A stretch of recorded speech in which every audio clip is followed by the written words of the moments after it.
Soucieux de développer sa visibilité sur Internet, TV3V et la régie ont mis au point un système révolutionnaire, le zapping par Internet. Il vous suffit de cliquer pour changer de chaîne.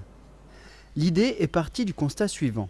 La télévision reste encore l'appareil de prédilection pour les informations et le divertissement, mais sur ce qu'on appelle le deuxième écran, les réseaux sociaux prennent de plus en plus de place et chaque émission a son fil de commentaires. Eh bien TV3V relie les deux avec la création d'un bouton « Zapper sur la chaîne ». Plus besoin de télécommande puisque le changement de chaîne se fait depuis le réseau social. Alors comment ça marche ?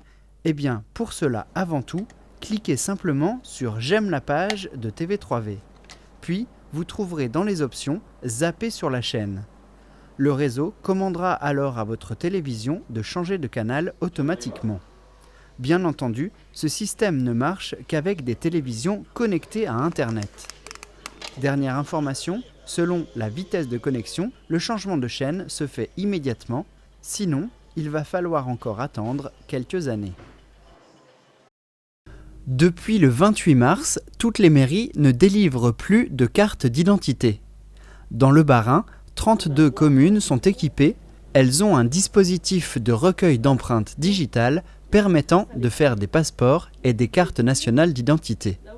Dans le secteur, c'est à Niederbronn-les-Bains qu'il faut se rendre. Il est possible de faire une pré-demande en ligne, mais il faudra tout de même apporter des pièces justificatives en mairie et relever vos empreintes. Objectif de la réforme, dématérialiser la procédure et raccourcir les délais. La carte d'identité est gratuite, elle est valable 15 ans. Elle n'est pas obligatoire, mais il vous faudra une pièce d'identité pour voyager, passer des examens ou encore s'inscrire sur les listes électorales. Mardi 28 mars, Anne Guillier, maire de Niederbronn-les-Bains, accompagnée par Christian Kotlenga, conseiller municipal délégué au sport et à la vie associative, ont rencontré les sponsors de la Niederbronnoise.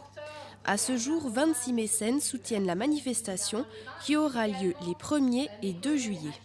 La Niederbronnoise se veut festive et familiale, l'occasion de mêler sport et loisirs en toute tranquillité. Cette rencontre au Moulin Neuf était également l'occasion de signer les conventions de partenariat et de rappeler à quel point l'engagement de ses partenaires est essentiel. À quelques mois du top départ, les bénévoles s'inscrivent sur le site internet pour atteindre un peu plus d'une centaine de personnes pour l'instant. Les sponsors se font connaître et le programme s'étoffe et se concrétise.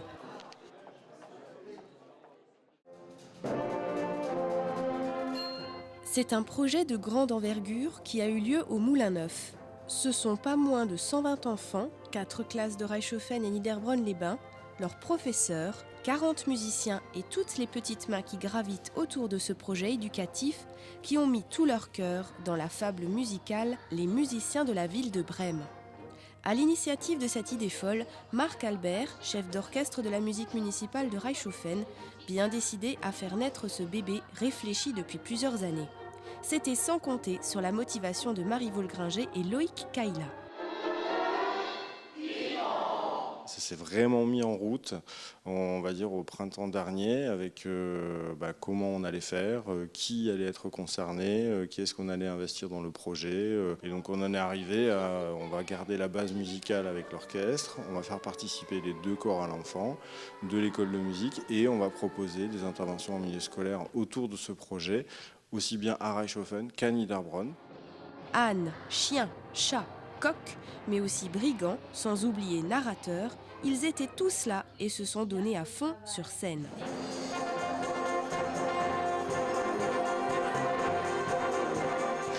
mine faire gras, avec plaisir. Et moi qui pensais déjà à la chaleur cuisante de la poêle.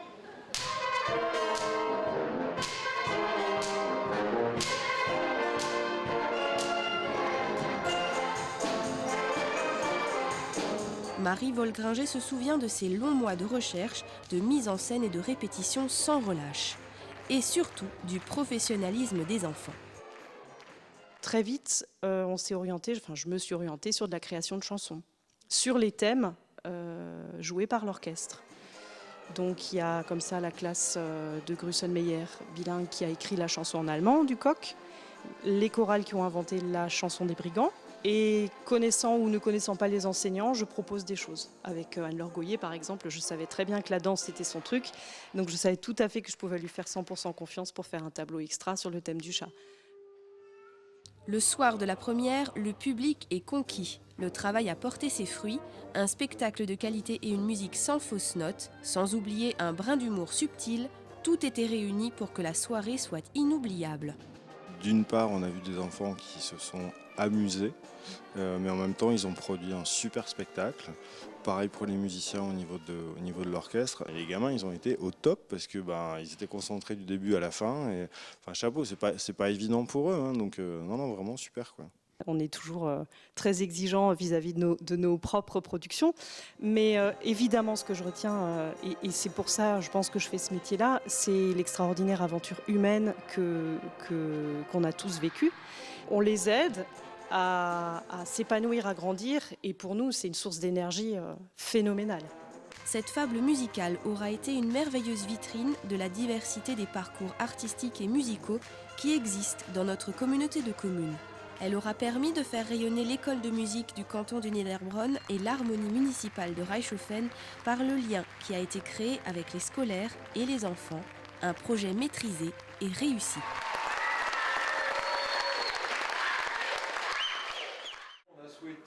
Projet en réflexion depuis quelque temps, l'EHPAD Saint-Joseph a ouvert les portes de sa nouvelle salle multisensorielle officiellement.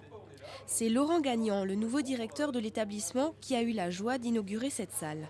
De plus en plus répandu, ce type de lieu est plébiscité dans les centres de soins et maisons de retraite afin de créer du lien social tout en favorisant le bien-être.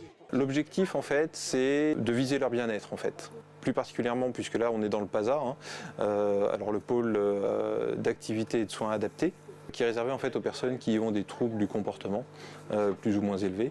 Et donc cette salle, souvent, on l'utilise pour ces personnes-là pour justement canaliser leurs troubles du comportement et faciliter justement leur interaction avec les autres résidents.